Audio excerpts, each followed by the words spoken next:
Keppel DC REIT has grown its DPU by 18.1%. Now that is fantastic, correct, if you are a shareholder of Keppel DC REIT. Today's video, you'll be hearing a few key parts. You'll be hearing an overview of data center business as well as why it's such an up and coming industry. Second part you'll be hearing is whether Keppel DC REIT as of right now is a buy or not. Is it overvalued or not? Because if you Google search a bit, you get different answers. And last but not least, you'll be hearing the third part, which is the latest figures from its first quarter 2021. I'll be deep diving in it as well as giving you my thoughts. So if this topic interests you, continue watching on.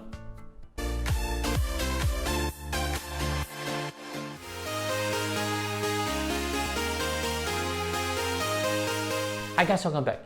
Now, data centers has been such an up and coming industry because it's been housing all the servers. It's having such a front edge networking ability, whereby everything we're moving towards cloud these days, correct? So if you are trying to understand a bit better as well as on the growth rate, let me pull up this for you to see. On the left hand side, you'll see that APAC's data center spending is definitely going to surge. And that's not only APAC, Europe's data centers are also growing tremendously. Keppel DC REIT does have quite a lot of European assets.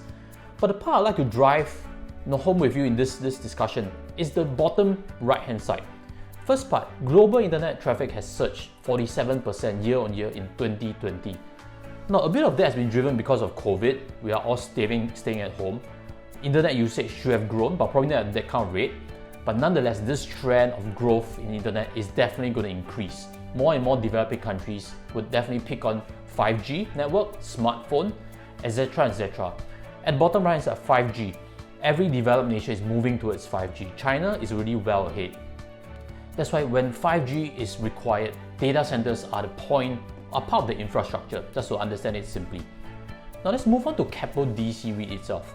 Let me show you a few key terms just to quickly get you up to speed if you haven't seen my previous presentation.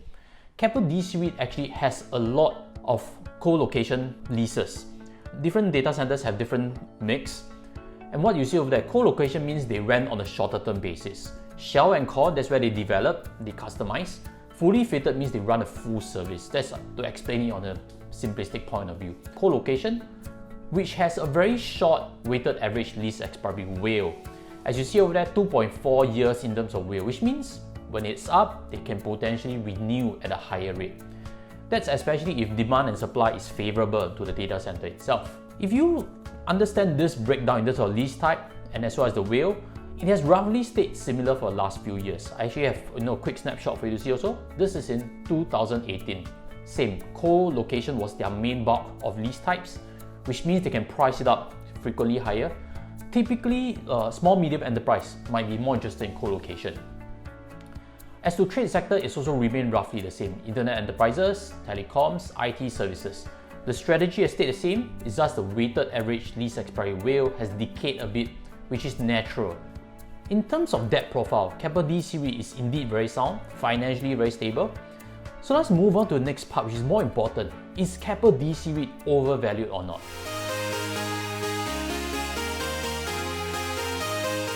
Now, if you Google search a bit on whether Keppel DC REIT is overvalued, you may come across articles like this. And the article gist is that Keppel DC REIT now trades at a price to book ratio of 2.22 times, which means that per value of the property itself, you're paying twice that amount. On the surface, it looks unreasonable. On the surface, it looks expensive, correct? Because for most REITs, they are trading about 1 time book value, which means the property is worth 100 million, you're paying 100 million to acquire it. So that makes more sense. But data centers are a bit different as of market climate right now. They are an asset class that is, safe from COVID-19's interruptions, where many other sectors, shopping malls, offices, are all threatened in a lot of ways. So for them to trade at 1 times book value, that's sound.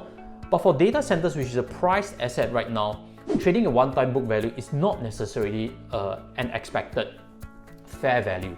That is why companies like Ascendus REIT, which I've covered before on this channel, you realize they are moving big into data centers. They just bought 900 million of data centers. If you own a data center right now, it's very likely you can get bids for it that's above the book value. That's my guess. So for it to trade at 1 time, I think that's not going to happen for quite a long while. So to justify it based on this chart, if you look in terms of the 5-year price to book of Keppel DC REIT, you realize it's been trending up, and rightly so also. As to whether it's overvalued depends on what you're measuring against. If you're measuring against shopping centers and offices, yes, it may seem overvalued, but it may not be a right way to look at it.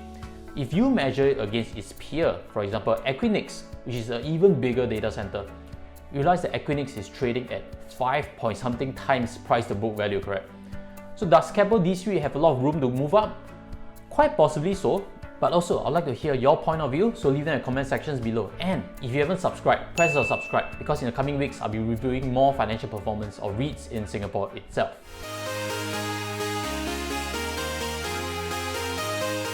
Thank you for staying till here. Let's get to the real juice on the financial figures for first quarter 2021. Let's pull up this chart over here for you to see. You realize that in terms of gross revenue, it's grown 10.6%. Net property income has grown 10%. This is on a year-to-year comparison. Distributable income has grown 17.5% and DPU has grown 18.1%. Now that looks good. That is comparing against last year. And the curious question that you should be thinking of that I'd like to share with you also is, why has DPU grown 18.1% when gross revenue and net property income has only grown 10%? There are a few reasons. First, as mentioned at the bottom, they are reserving less for capex, capital expenditure. And probably a second reason is because interest rates have lowered, which means they are paying less interest costs, they have more to distribute as income. And if we take that perspective, it could also mean that the DPU growth of 18.1% is actually not supported by revenue growth. So keep note of that. Next part I'd like to highlight to you is actually net asset value has dropped from 1.19 to 1.18. Now that could be indication that acquisition rates have slowed because they have been actually progressing this net asset value along the quarters. So that's another sign that gets me a bit worried. But the main part that I'd like to highlight to you to take note of is actually this. If we compare not against year to year, we compare against the last quarter, which is fourth quarter, third quarter of 2020, you realize that the net property income has actually dropped, not increased, because that comparison is against 1 year ago. If you compare against the last quarter itself, net property income for second half 2020 is $129 million. But right now, they are clocking in only at $60.9 million. It has actually dropped, something to take note of. Could it be that the tech sector is cooling off? Or could it be that the supply and demand for data centers has now inched slightly more favorable to tenants? That is anyone's guess. On the surface of things, there are things that I'm looking out for. And if we think maybe first quarter is typically a bad quarter, some REITs have seasons. For shopping center REITs, fourth quarter is good because there's a lot of shopping sales. Tenants are very vibrant. But for data centers, it's kind of stable, so it doesn't have a lot of seasonal fluctuation. And if we compare it to first quarter 2020 and 2019, the change in growth rate, you realize that 2020 was much better. The net property income growth was 28.3%, but right now we are only delivering at 10%. So the growth rate has slowed even on a year-to-year basis. So those are indications that tech sector could really be cooling off. In conclusion, what I can share with you is I haven't sold out my Keppel DC REIT simply because performance has been good quarter on quarter all the way until first quarter 2021. So I'll be looking a bit more closely whether they can improve their growth rate for the subsequent quarters or not. That will determine whether I continue at that position.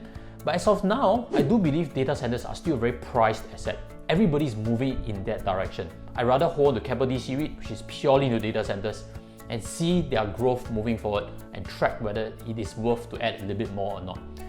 And with that, I'd like to invite you to the previous presentation I had, which is on Ascendas REIT.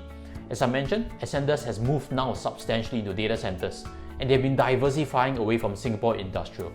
So if you haven't seen the presentation on Ascendas REIT, let me invite you there. It has a little bit more insights as one of the biggest REITs in Singapore also. With that, I'll sign off. Take care and goodbye.